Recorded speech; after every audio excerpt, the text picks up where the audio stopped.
أفمن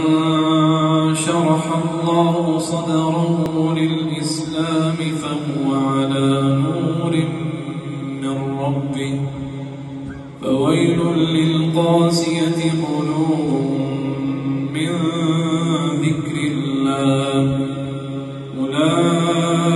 أولئك في ضلال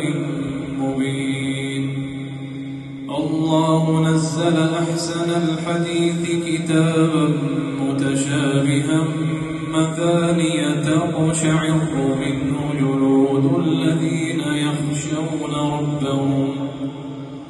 ثم تلين جلودهم وقلوبهم إلى ذكر الله ذلك هدى الله يهدي به من يشاء ومن يضلل الله فما له من هاد.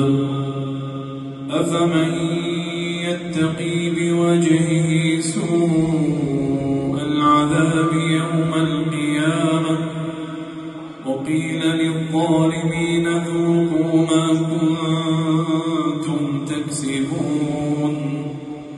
كذب الذين من قبلهم فأتاهم العذاب من حيث لا يشعرون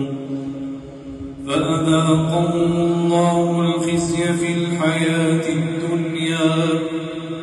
ولعذاب الآخرة أكبر